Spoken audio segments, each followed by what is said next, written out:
All right, folks, in today's video, we're going to talk about factorization 4 from page 48 to page 50. So first, let's take a look at our formulas and examples over here, right? So we have a to the power of 3 plus b to the power of 3 is equal to a plus b times a squared minus, and over here, this is a to the power of 3 minus b to the power of 3. So this one is minus, this one's plus. So in a nutshell, when we use the formula, when it is plus, the first two variables, they add together. And then if it's minus, the first two variables subtract each other. So it's just memorize this. These formulas show the relationship of the sum of the two cubes and the difference of the two cubes. So how do we actually use it in real life scenario or in our questions? Is that when we see something that looks like this, for example, 125, 8, immediately you should think of 5 to the power of 3, and also this is 2 to the power of 3, right? So similarly, if we're looking at question number 4 over here, first we know that the 8 to the power of 4, it does not belong to our formula over here because our formula talks about the cubes, right? So what we do is that we find out that we have 8 in common. So what we can do right now is that we can take out the 8. 1 second. Oh, there we go. So take out the 8. Once we take out the 8, everything else becomes 64 to the power of 3. Now we have the cubes, right? So then the 64, we know that is 4 to the power of 3. And then 27 is 3 to the power of 3. That's how you get 4a minus 3, right? According to our a minus b, a squared plus ab plus b squared, right? So that's our formula that we're using right here, right? So that's how you get the 16a squared, the 12a, and also 9. The 12a comes from the a times b. In this case, it's going to be 4 times 3.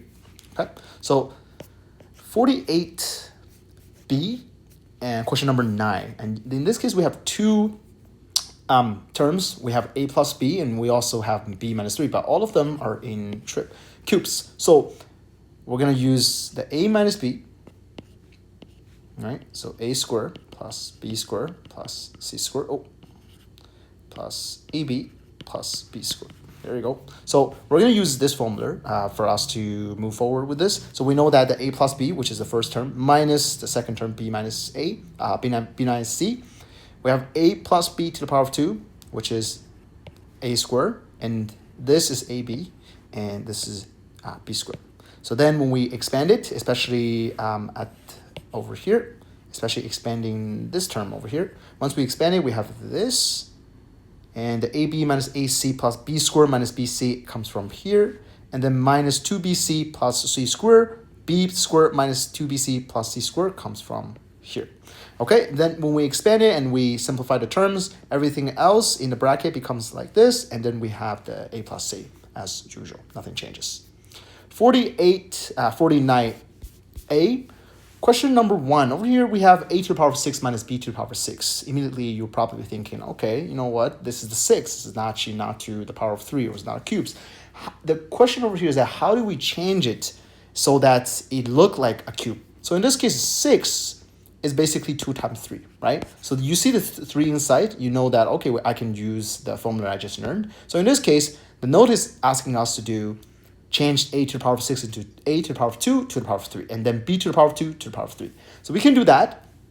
When we take a look at look at number 2, we know that we can use the other way as well. So over here, what we have is that we have the cube formula. So we have a squared minus a minus b times a squared plus ab plus b squared.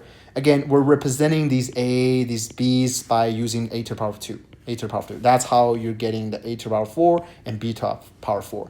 You can factorize the first term, which is actually a difference of square, right? And also over here, you can factorize as well. So inside, you can also factorize as well, because what you can do over here is that you have the a squared plus the b squared to the power of 2. This will become the 2a squared b squared, and you want to get rid of it. Right, so that's how you can get that. Well, once that's done, you have the a plus b, a minus b come from here. And then over here, this is actually a difference of square again, because you can split the a squared and b squared into ab to the power of 2. Right, so this looks like an x squared minus y squared. It becomes x plus y and x minus y. Okay, so that's how you get the a squared plus b squared, and also a squared plus b squared over here. Okay, last but not least, once you clear it out everything and open a bracket, really there's nothing to do over here when you open a bracket because it's basically just this term over here. So the same thing we can use is that instead of treating it as a to the power of 2 to the power of 3, right? Before we did a to the power of 2 to the power of 3. Now we can do a to the power of 3 to the power of 2. So this slightly is easier because now we're dealing with difference of square. So then we just have to use a to the power of 3 plus b to the power of 3, and then a to the power of 3 minus b to the power of 3. It might be a little bit easier because this is basically our formula of a plus b, a squared minus ab plus b squared, right? Okay, so that basically summarizes this question over here. And let's see, where's the other one?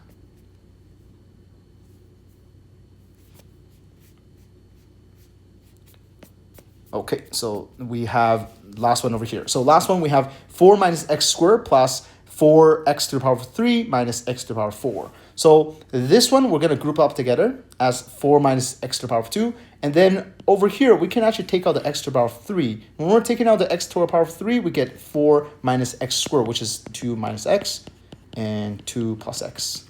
And that's how you get this part. And then you can also, all right, factorize this one.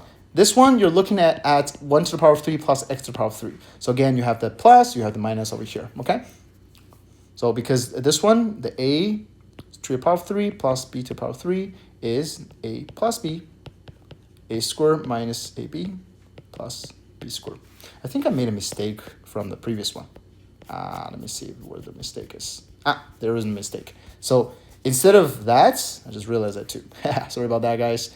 All right, so instead of that, this should be a minus b, all right, a to the power of squared plus ab plus b squared. Okay, that should be right. Okay, that's how you get this part over here, right? And then this part is basically this part over here. Just a little correction here. All right, so let's go back to page 50. So page 50, we're only going to talk about the last question. When we first look at this question, we know that we can actually take advantage of this one. So this becomes to the power of 2. Some of you might wonder, oh, how do I take care of the x to the power of 3 and x to the power of 5? Again, take out what they have in common, in this case, x to the power of 3, and then we'll have x squared 1 minus x squared. Okay, so that's exactly over here. And this 1 minus x squared is basically 1 squared minus x squared. So you have 1 squared minus x squared, right? And then you also have the x to the power of 3. So you can then combine these by taking out the 1 minus x squared over here, and then the 1 plus the x to the power of 3. Because the first one is basically 1 minus x to the power of 2 times 1, and the next one is x to the power of 3 times 1 minus x to the power of 2. Now, we can factorize this as 1 plus x, 1 minus x, and then we can factorize this out as well. This is basically 1 to the power of 3, 1, which is the a, and b to the power of 3. So a plus b, and then a squared minus ab plus b squared. Exactly just as what we did over here. Last but not least, when we factorize everything, it just becomes a beautiful equation here. Okay, so that summarizes from page 48 to 50. If you have any questions, please let me know.